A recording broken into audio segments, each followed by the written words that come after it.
60 లక్షల రూపాయలతో ఆధునీకరించిన బంటుమిల్లి మండలం మల్లేశ్వరం సిపిడబ్ల్యూఎస్ మంచినీటి పథకం ఫిల్టర్ బెడ్లను జడ్పీ చైర్పర్సన్ ఉప్పల హారిక మరియు వైసీపీ పెడన ఇన్ఛార్జి ఉప్పల రాము ప్రారంభించారు.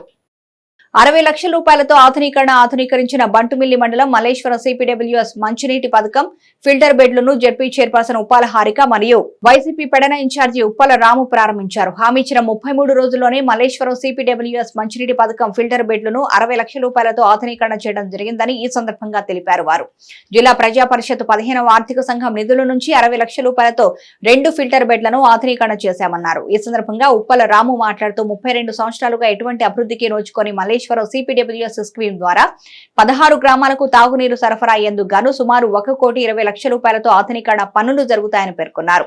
రాబోయే వేసవి కాలంలో నియోజకవర్గంలో మంచినీరుతో ఇబ్బంది పడే గ్రామాలకు ట్యాంకర్ల ద్వారా మంచినీరు సరఫరా చేస్తానని ఉప్పల రాము హామీ ఇచ్చారు. జడ్పీ చైర్పర్సన్ ఉప్పల హారిక మాట్లాడుతూ రాబోయే వేసవి కాలాన్ని దృష్టిలో పెట్టుకుని ప్రతి గ్రామానికి మంచినీరు సమస్య లేకుండా చూస్తున్నామని, జడ్పీ నిధుల ద్వారా నియోజకవర్గంలోని 7 సిపిడబ్ల్యూఎస్ స్కీములు ఉన్నాయని వాటిని ఆధునీకరిస్తున్నామన్నారు. ఈ కార్యక్రమంలో బంటుమిల్లి ఎంపీపీ వెలవెల చిన్నబాబు, జడ్పీటీసీ మల్లిశెట్టి వెంకటరమణ, సిపిడబ్ల్యూఎస్ ఉన్నతాధికారులు సుజ్ఞాన మహేష్, తిరుమణి శ్రీను, ముత్యాల నాగేశ్వరరావు, పట్టపు నాని, పాలడుగు బాబురావు తదితరులు పాల్గొన్నారు.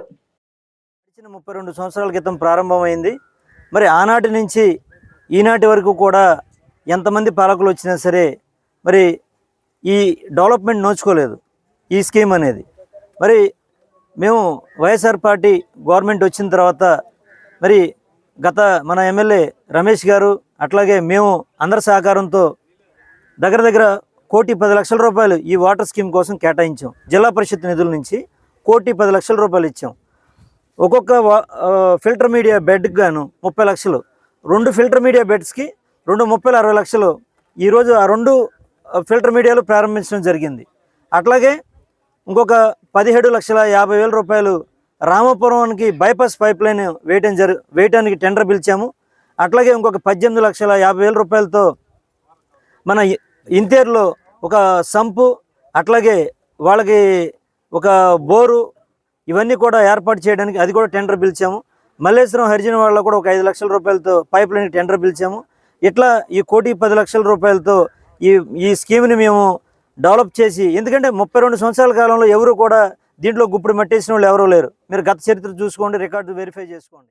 భోజనం లేకపోయినా ఉండొచ్చు, కానీ ఒక గంట కూడా మంచినీళ్ళు తాగకుండా ఉండలేము ఎవరైనా సరే. అలాంటిది ఇప్పుడు రాబోయేది వేసవకాలం కాబట్టి ఎలక్షన్స్కి ముందే మేము ఈ స్కీమ్ని డెవలప్ చేస్తామని రాము గారికి ఇన్ఛార్జ్ రాగానే అనౌన్స్ చేయడం జరిగింది. అదేవిధంగా 1,20,00,000 రూపాయల వ్యయంతో ఈరోజు 16,000 మంది దాహార్తిని తీర్చడానికి మేము సంసిద్ధంగా ఉన్నాము. అంతేకాకుండా 7 సిపిడబ్ల్యూ స్కీమ్స్ మన మండలంలో ఉన్నాయి, అదే మన నియోజకవర్గంలో ఉన్నాయి. ఈ నియోజకవర్గం అంతా కూడా ఈ సిపిడబ్ల్యూ స్కీమ్స్ ఏవైతే ఉన్నాయో వాటన్నిటినీ కూడా ఆధునీకరించి అందరికీ కూడా తాగునీరు అందిస్తామని చెప్పి మేము తెలియచేసుకుంటున్నాము. అంతేకాకుండా జిల్లా మొత్తం కూడా మేము ఏదైతే జడ్పీని ప్రమాణ స్వీకారం చేసిన రోజు నుంచి కూడా ప్రతి చోట కూడా తాగునీరుకి ఎలాంటి ఇబ్బందులు లేకుండా మేము ముందుకు వెళ్తూ ఉన్నాము. అలాగే గుడ్లవల్లేరులో కూడా ఎలా అయితే మైక్రో వాటర్ ఫిల్టర్స్ పెట్టి 20 గ్రామాల్లో కూడా మేము మైక్రో వాటర్ ఫిల్టర్స్ పెట్టడం జరిగింది. అదేవిధంగా మన నియోజకవర్గంలో కూడా అలాంటి మైక్రో వాటర్ ఫిల్టర్స్ పెట్టి అందరికీ కూడా స్వచ్ఛమైన తాగునీరుని అందిస్తాము. ఎందుకంటే ఆల్రెడీ మేము అలాట్ చేసాము. సుప్రీంకోర్టు తీర్పుకు అనుగుణంగా ఎన్నికల బాండ్ల విధానాన్ని రద్దు చేయాలని సిపిఎం, సిపిఐ, కాంగ్రెస్ పార్టీలు డిమాండ్ చేశాయి. తక్షణమే ఎన్నికల బాండ్లు వివరాలు సమాచారం అందజేయవలసిందిగా సిపిఎం పార్టీ నగర కార్యదర్శి బూరా సుబ్రహ్మణ్యం ఎన్నికల సంఘాన్ని డిమాండ్ చేశారు. లక్ష్మీ టాకీస్ సెంటర్లోని State Bank of India main branch వద్ద ఎన్నికల బాండ్ల వివరాలు వెంటనే అందజేయాలని కోరుతూ సిపిఎం, సిపిఐ, కాంగ్రెస్ మచిలీపట్నం కమిటీల ఆధ్వర్యంలో ధర్నా కార్యక్రమం నిర్వహించారు. ఈ సందర్భంగా సిపిఎం పార్టీ నగర కార్యదర్శి బూరా సుబ్రహ్మణ్యం మాట్లాడుతూ ఎన్నికల బాండ్లు రాజ్యాంగ విరుద్ధమని, ఆ సమాచారం అందజేయాలని దేశ అత్యున్నత న్యాయ వ్యవస్థ సుప్రీంకోర్టు ఆదేశించడం జరిగిందన్నారు. దేశంలో అతిపెద్ద డిజిటలైజేషన్ కలిగి దాదాపు 48 కోట్ల ఖాతాలు కలిగిన ప్రభుత్వ రంగ సంస్థ state Bank of India June 30 వరకు గడువు కావాలంటూ దరఖాస్తు చేయడం ఎంత మాత్రం సమంజసం కాదని ఆయన అన్నారు. కాంగ్రెస్ పార్టీ నాయకులు మతిన్ మాట్లాడుతూ కేంద్ర ప్రభుత్వంపై ఎలాంటి విమర్శలు రాకుండా కాపాడేందుకు ఎస్బీఐ ఒక కవచంలా వ్యవహరిస్తూ ఉండడం సరైంది కాదన్నారు. డిజిటలైజేషన్ కలిగిన సంస్థ ఎస్బీఐ అని రాతపూర్వకంగా భద్రపరిచామనే సాకు చూపించి గడువు కోరడం హాస్యాస్పదమని సిపిఐ జిల్లా నాయకులు మోదుమూడి రామారావు అన్నారు. ఈ కార్యక్రమంలో సిపిఎం నాయకులు సిహెచ్ రాజేష్, కొడాలి శర్మ, సిఐటియు నాయకులు సిహెచ్ జయరావు, ఎండి యూనస్, సిపిఐ నాయకులు లింగం ఫిలిప్, నాయకులు వై ఈశ్వరరావు, కాంగ్రెస్ పార్టీ నాయకులు కోకా ఫణిభూషణ్, ఎన్ కుమారి తదితరులు పాల్గొన్నారు. వామపక్ష పార్టీలు అట్లాగే కాంగ్రెస్ పార్టీ ఆధ్వర్యంలో ఏదైతే ఎన్నికల బాండ్లకి అత్యున్నత న్యాయస్థానం అనేటువంటి ఈ దేశ అత్యున్నత న్యాయస్థానం అనేటువంటి తీర్పుని సిపిఎం పార్టీగా మేము స్వాగతిస్తూ ఉన్నాము. మొన్న ఇచ్చినటువంటి తీర్పు ఎన్నికల బాండ్లు అనేది రాజకీయ పార్టీలకి ప్రజాస్వామ్య వ్యవస్థలో ఒక పనికిరానటువంటి ఆ బాండ్లను రద్దు చేయాలి, ఆ బాండ్లను వెంటనే బహిర్గతం చేయాలి అని చెప్పి ఎన్నికల కమిషన్కి మార్చి 6వ తారీఖున ఒక తీర్పు ఇవ్వడం జరిగింది. ఆ ఎన్నికల బాండ్లు ఈ రోజున ఎస్బీఐ దగ్గర ఉన్నాయి. భారతదేశంలోనే అతిపెద్ద బ్యాంక్ అయినటువంటి ఎస్బీఐ దగ్గర ఉన్నాయి. దీంట్లో ఎన్నికల బాండ్లు అంటే ప్రజలకు చాలామందికి అర్థం కాకపోవచ్చు. కార్పొరేట్ సంస్థలు ఇచ్చేటువంటి ఎన్నికల బాండ్లని ఎస్బీఐ విరాళాల రూపంలో ఏ పార్టీకి ఇస్తుందో తెలుసుద్ది, కానీ ఎవరు ఇచ్చారనేది తెలియదు. అంటే క్విడ్ ప్రోకో అంటారు దీన్ని.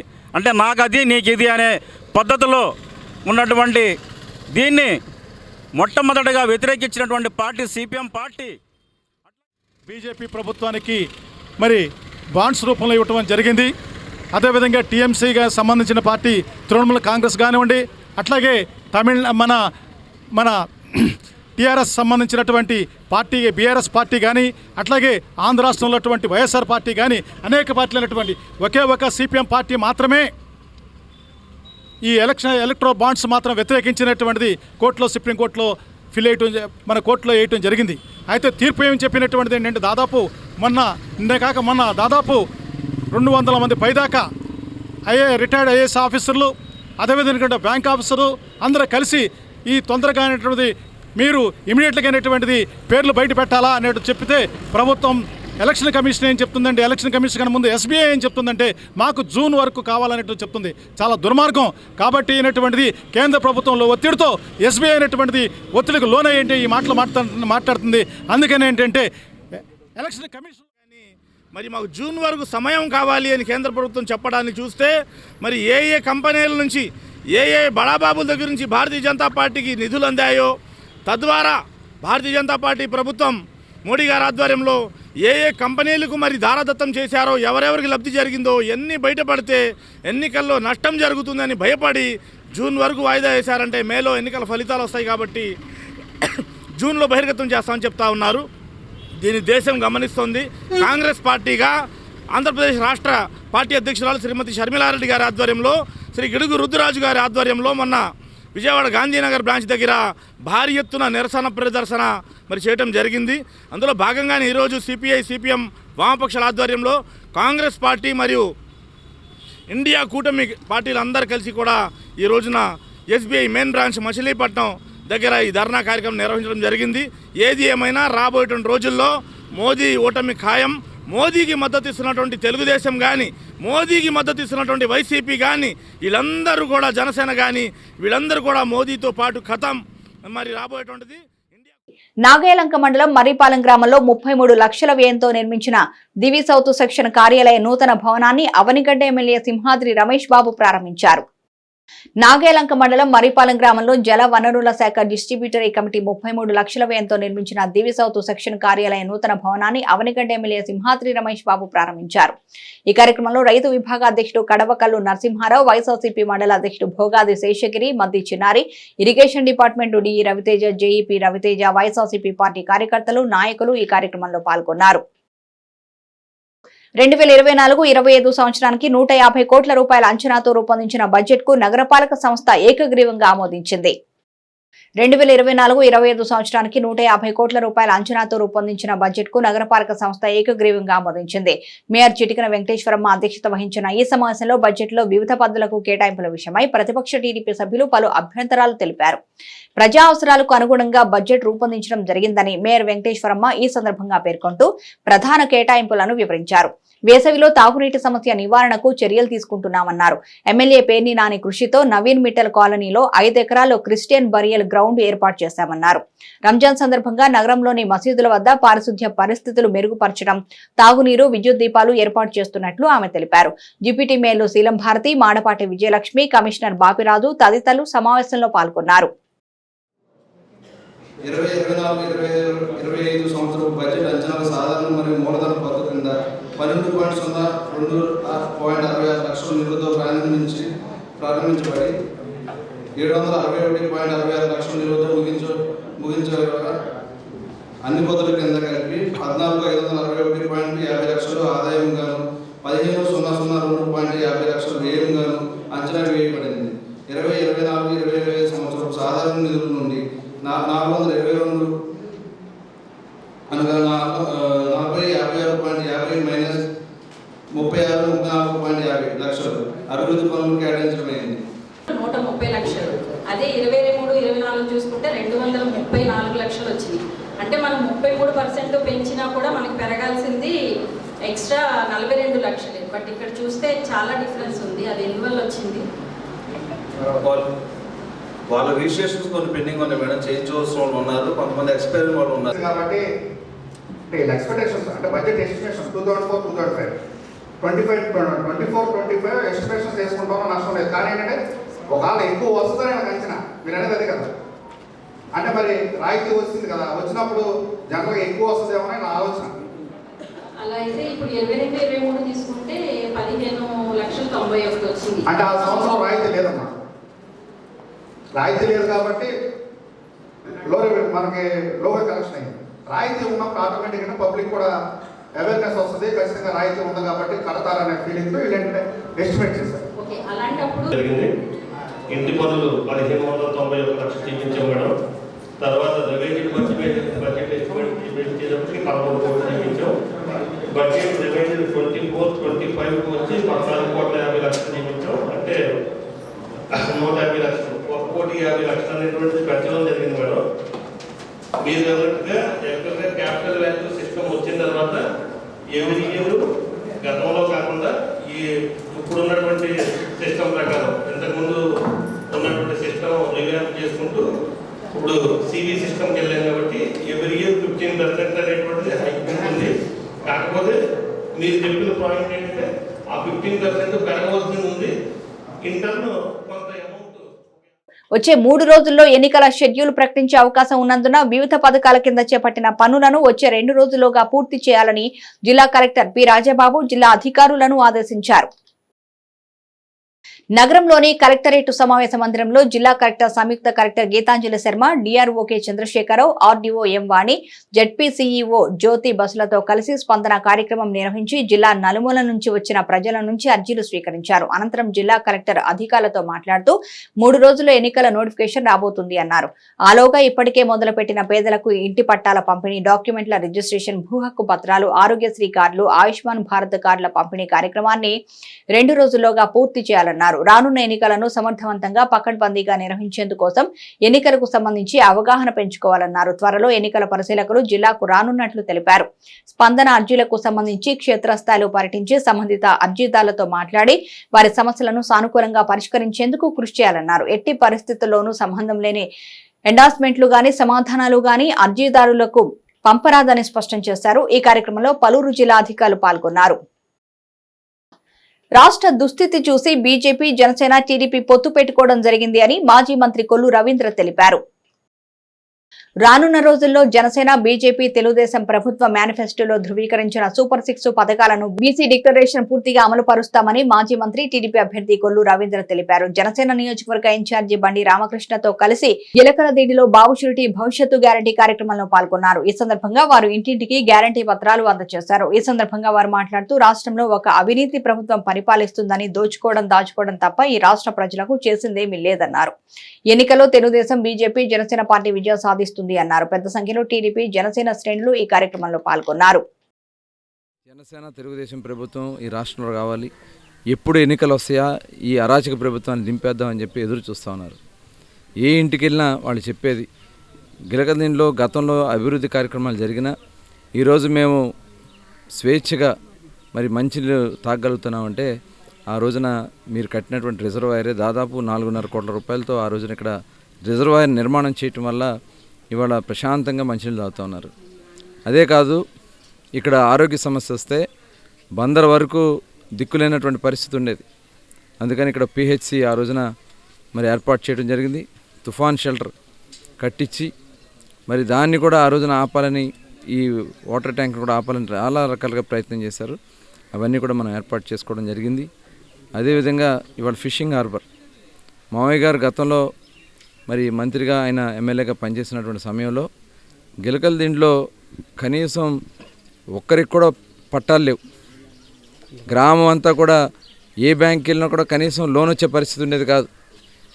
ఏదైనా ఎక్కడికైనా వెళ్ళి తనఖా పెట్టుకుందామన్న కాగితం లేనటువంటి పరిస్థితి.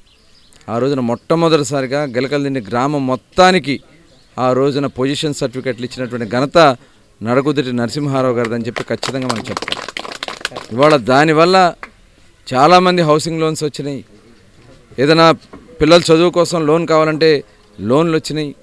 ఈ కార్యక్రమాలు చేస్తారు. అలాగే ఫిషింగ్ హార్బర్ 2000 సంవత్సరంలో ఆ రోజున ఫిషింగ్ హార్బర్ ఇక్కడ నిర్మాణం చేయటం వల్ల చాలామందికి ఉపాధి అవకాశాలు వచ్చినాయి. దాన్ని కూడా మేము ఎక్స్టెండ్ చేయడం కోసం ఆ రోజున 10 ఎకరాల భూమి కూడా మన కాకినాడ పోర్ట్ ఆఫీస్ నుంచి మాట్లాడి దానికి ఒక 250 కోట్ల రూపాయలు కూడా శాంక్షన్ చేయించి టెండర్లు కూడా పూర్తి చేసినటువంటి సమయంలో ఈలోపు ఎన్నికలు వచ్చినాయి. ఎన్నికల తర్వాత వచ్చినటువంటి ప్రభుత్వం దాన్ని కొనసాగించకుండా రివర్స్ టెండర్ పెట్టి 250 కోట్ల రూపాయల నుంచి 550 కోట్ల రూపాయలకి మాకు డ్రైనేజీ లేదు, నీళ్లు లేవు. ఎలక్షన్ అప్పుడు వచ్చారు, ఇప్పుడు వరకు మళ్ళీ పట్టించుకునేవాళ్ళు లేరని అంత దారుణమైన పరిస్థితి. అప్పుల పాలు అయిపోయిందని వాళ్ళే చెప్తున్నారు. అప్పుల పాలు అయిపోయిందా దేశం ఇవాళ, ఉపయోగం ఏం లేదు, మా పని అయిపోయిందని చెప్తున్నారు. మీరు రావాలి అని కోరుకుంటున్నారు. ఎక్కడికి వెళ్ళినా సరే అపారమైన స్పందన. ఎంత బాగా మాట్లాడుతున్నారంటే ఈ సొంత బిడ్డ ఇంటికి వస్తే ఎలా పలకరిస్తారో అలా పలకరించి మాట్లాడుతున్నారు. ఇంట్లోకి అలా పిలిచి ఒకళ్ళేమో అట్టిపళ్ళు ఇస్తున్నారు, ఇంకొకళ్ళేమో ఇంట్లోకి వెళ్తే కాఫీ అంటున్నారు. ఇంట్లో ప్రతి ఇంట్లో కూడా అంటే ఎలా ఇసిగిపోయారో ఈ వైసీపీ ప్రభుత్వంతో కళ్ళకు కట్టినట్టు కనబడుతుంది. ఎందుకంటే పక్కన మామగారు వచ్చారు, అయ్యా మేము తెలుగుదేశం అని చెప్పి మాకు ఏమి ఇవ్వట్లేదు అయ్యా అని. తెలుగుదేశం వాళ్ళు డబ్బులే మీరు ఏవైతే ఇవ్వరా, తెలుగుదేశం వాళ్ళు మీ బిడ్డలు కదా. పక్కన ఉన్న వైసీపీ వాళ్ళకి మేము బిడ్డలే. మా దృష్టిలో మాత్రం వైసీపీ వాళ్ళు కూడా మా బిడ్డలే.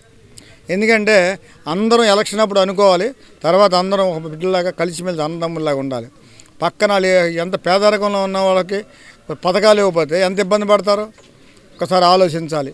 మేము వస్తే మాత్రం ఇంట్లో నలుగురున్నా కూడా నలుగురికి కూడా బిడ్డలకి చదువుకి ఇంటికి ఒక్కొక్కరికి 15,000 రూపాయలు అందిస్తాం. ఒకటే ఆలోచిస్తున్నారు, 3 గ్యాస్ బండ్లు ఫ్రీగా ప్రతి ఇంటికి ఇస్తాం. పేదవాళ్ళు ఎక్కడికైనా వెళ్ళాలంటే బస్సు ఫ్రీ.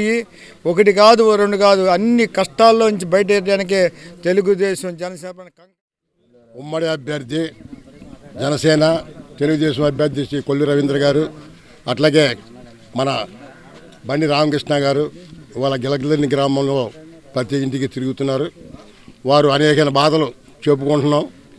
మరి కొల్లు రవీంద్ర గారు ఆ రోజు ఎమ్మెల్యేగా ఉన్నప్పుడు ఆడబిడ్డలు బిందులు ఇచ్చుకుని బందరకోట వరకు వెళ్తున్నారని చెప్పి ఆ రోజు ఈ రిజర్వాయర్ నిర్మిస్తాం జరిగింది. ఇవాళ ఆ రిజర్వాయర్కి మళ్ళీ వాళ్ళ రంగులు వేసుకుని వాళ్ళ ఆడబిడ్డలకి ఏదో రవి గారు చేయనట్టుగా ఫేస్బుక్లో పనికిమాలిన మాటలు మాడుతున్నారు. దాన్ని మేము ఖండిస్తున్నాము. రవి గారు తర్వాత పెద్దబాబు గారు ఉన్నప్పుడే ఏదన్నా ఉంటే ఊరు డెవలప్ అయిందని మేము దంకపదంగా చెబుతున్నాం. మీ దమ్ములను ఉంటే నిరూపించుకుంటే ఎప్పటికి వచ్చినా మేము సవాలు విసురుతున్నామని చెప్పి మేము ఈ సిటీ కేబుల్ ముఖంగా తెలియపరుస్తున్నాం. మోపిదేవి మండల పరిధిలోని పెద్దప్రోలు గ్రామంలో కొలువుతీరిన శ్రీ అద్దంకి నాంచారమ్మ అమ్మవారి వార్షిక జాతర మహోత్సవంలో భాగంగా అమ్మవారు గ్రామోత్సవానికి బయలుదేరారు. మార్చి 25వ తేదీన నిర్వహించనున్న వార్షిక జాతర మహోత్సవంలో భాగంగా సోమవారం అమ్మవారిని ఆలయం నుంచి తీసి గ్రామోత్సవాన్ని ప్రారంభించారు. తొలుత అమ్మవారు శివరామపురంలో ఇంటింటికి తిరగ్గా భక్తులు నీళ్లు ఓరబోసి పసుపు కుంకుమలు సమర్పించారు. ఆలయ కమిటీ కార్యదర్శి కూరపాటి కోటేశ్వరరావు పర్యవేక్షణలో ఆలయ కమిటీ అధ్యక్షులు కుర్ర గురుప్రసాద్, ఉత్సవ కమిటీ అధ్యక్షులు ఆకుల వెంకటరామయ్యల ఆధ్వర్యంలో డప్పు తీన్మార్ల వాయిద్యాల నడుమ అమ్మవారి గ్రామోత్సవం జరుగుతుంది. మోపిదేవి మండలం పెదప్రోలు గ్రామంలో వేంచేస్తున్న అద్దంకి నాంచారం జాతరోత్సవము ఈ నెల 20వ తేదీ సోమవారం జరుగును. ఈ జాతర సందర్భంగా ఈరోజు అమ్మవారి గ్రామోత్సవం దేవస్థానం నుండి బయలుదేరి శివరాంపురమైన తొలి రోజు శివరాంపురమైన చేవ వంశపారంపరంగా వస్తున్న చేవ విశేషారెడ్డికి అమ్మవారుగా తొలిగా వచ్చింది. ఇక్కడి నుంచి అమ్మవారు ఈ ఇంటింటికి వెళ్ళి పశువులను అందుకుని ఈరోజు రాత్రికి మరి పెదపురం గ్రామం వెళ్ళిపోతుందండి. నెక్స్ట్ రెండో రోజు మన కప్నార్ బాను కాసార్ మీదుగా మళ్ళీ దేవస్థానం జరుగుతుంది. కాబట్టి అందరు భక్తులు కూడా ఈ అవకాశాన్ని జిల్లా మోబిదే మండలం పెదపురోలు గ్రామంలో వేచేసి ఉన్న అద్దంకి నాంచారమ్మ అమ్మవారి జాతర ఉత్సవము ఈ రోజు నుంచి మొదలుపెట్టినారు. 25వ తారీఖున అమ్మవారి దేవస్థానం నందు ఉత్సవం అంగరంగ వైభవంగా జరుగును. కావున గ్రామస్తులందరూ ప్రజలందరూ సహకరించి ఈ ఉత్సవాన్ని ఈ కార్యక్రమాన్ని దిగ్విజయంగా పూర్తి చేయాలని కోరుకుంటున్నాను. ఆరోగ్యకరమైన జీవనానికి నడక, వ్యాయామం అవసరమని మున్సిపల్ కమిషనర్ బాపిరాజు అన్నారు. ఆరోగ్యకరమైన జీవనానికి నడక, వ్యాయామం అవసరమని మున్సిపల్ కమిషనర్ బాపిరాజు అన్నారు. 33వ డివిజన్లో వాకింగ్ ట్రాక్ ను ఆయన ప్రారంభించారు. మున్సిపల్ పార్కులో ప్రజల సౌకర్యార్థం వాకింగ్ ట్రాక్లు, వ్యాయామ పరికరాలు ఏర్పాటు చేస్తున్నట్లు ఆయన తెలిపారు. ఈ కార్యక్రమంలో మున్సిపల్ మాజీ చైర్మన్ సిలార్ దాదా, కార్పొరేటర్ అస్కర్ తదితరులు పాల్గొన్నారు.